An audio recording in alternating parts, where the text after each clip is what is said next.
من تحليقها في مستويات قياسية، بدأت أسعار بيع الدجاج بالسوق الوطنية تتهاوى تدريجيا، إذ وصل سعر بيع الكيلوغرام الواحد إلى 19 درهما في أسواق البيع بالتقسيط أواخر شهر شتنبر، وفق إفادات مهنيي القطاع، لينفتح بذلك الباب أمام نهاية معاناة المستهلكين المغربية ذوي الدخل المحدود تحديدا من لهيب لحم الفقراء طيلة فصل الصيف. ولم تكن نهاية أزمة غلاء هذه المادة الحيوية التي انتظرها المغاربة على أحر من الجمر لتقابل بالانتشاء ذاته من لدن منتجي ومربي دجاج اللحم، الذين يتفقون على أن بيع الدجاج ب16 درهما للكيلوغرام الواحد من الضيعات يقسم ظهر صغار المربين، الذين يجدون أنفسهم مضطرين إلى تحمل فرق شاسع بين تكلفة الإنتاج وتكلفة البيع، غير أنهم ينقسمون بين من يلقي بمسؤولية الخسارة الفادحة التي تتربص بالمربين الصغار على المحاضن التي قلصت الإنتاج لتبيعهم الكتكوت بأثمنة ملتهبة ثم عاودت رفعه في غفلة منهم، ومن يدفع بضرورة تخلي المربين عن خطاب المظلومية، لأن كميات الإنتاج أو أسعار البيع بالمحاضن يتحكم فيها العرض والطلب. في هذا الإطار قال محمد أعبود رئيس الجمعية الوطنية لمربي دجاج اللحم إن بيع الكيلوغرام الواحد من الدجاج ب16 درهما من الضيعات سيكبد المربين الصغار تحديدا خسارة فادحة تتمثل في 6 إلى 7 دراهم في الكيلوغرام الواحد على الأقل، لأن تكلفة إنتاج مخزونهم الحالي تصل إلى 20 درهما بالنسبة للكيلوغرام الواحد، موضحا أن هؤلاء اشتروا الكتكوت الواحد ب14 درهما قبل 40 إلى 50 يوما، ليضطروا بعد هذه المدة الطويلة من تسمينها إلى بيعها بنفس السعر تقريب. وأضاف أعبود في تصريح لجريدة هيسبريس الإلكترونية أن انخفاض سعر الدجاج غير راجع بالإطلاق إلى هبوط تكاليف إنتاجه،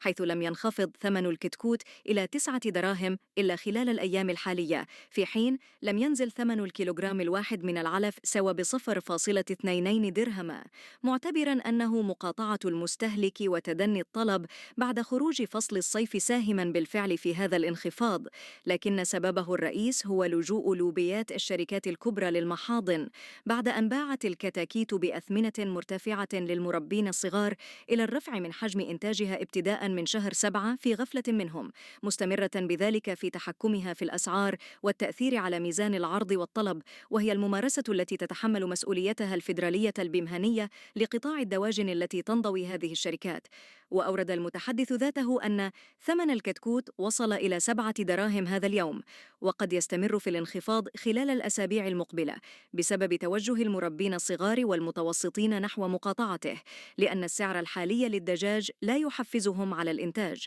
متوقعا أن يعاود ثمن الكتكوت الارتفاع خلال الأسابيع المقبلة، لأن المحاضن سوف تعود مرة أخرى إلى تخفيض الإنتاج بما يضمن رفع السعر. من هذا المنطلق نفى أعبود أن يدوم الانخفاض الحاصل في أثمنة الدجاج لأسابيع أو أشهر، ما دامت الحكومة غير قادرة إلى حد الآن على اتخاذ تدابير ملموسة وفعالة من أجل محاربة التحكم في الأسعار والتلاعب في الإنتاج من قبل لوبيات القطاع، بما يضمن استقرار ثمن الكتكوت في 3 دراهم، وكذلك سعر الكيلوغرام الواحد من العلف على سبيل المثال. وحاولت جريدة هيسبريس الإلكترونية مرارا وتكرارا الاتصال بيوسف العلوي رئيس الفيدرالية البيمهنية لقطاع الدواجن للحصول على رده بخصوص المعطيات الواردة على لسان أعبود، إلا أنه لم يتسنى لها ذلك. من جهته أكد مصطفى المنتصر رئيس الجمعية الوطنية لمنتجي لحوم الدواجن أن المتضرر الأول من انخفاض ثمن بيع الدجاج بالضيعات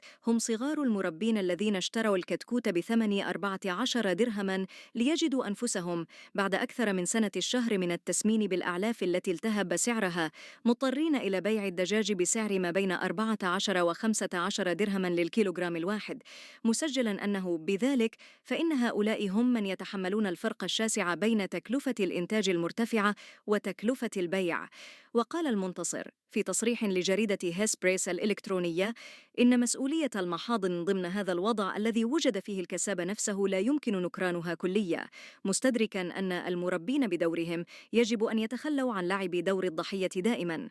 لأن ما أجبر المحاضن على بيع الكتكوت إليهم بأسعار مرتفعة تصل إلى 14 درهما هو حرص كل واحد منهم على اقتناء كميات كبيرة في إطار تهافت غير مفهوم، وهو أمر منطقي بالنظر إلى منطق العرض والطلب. وأورد رئيس الجمعية الوطنية لمنتجي لحوم الدواجن: حذرنا المهنيين طيلة العطلة الصيفية من أن شراء كميات كبيرة من الكتاكيت بالثمن سالف الذكر يهددهم بخسارة كبيرة بسبب انخفاض الطلب مع نهاية هذه العطلة نتيجة تزامنها ونهاية موسم الأعراس، وكذا عودة أفراد الجالية المغربية المقيمة بالخارج ذات القدرة الشرائية المرتفعة مقارنة مع القدرة الشرائية للمواطن المغربي المقيم بالبلد.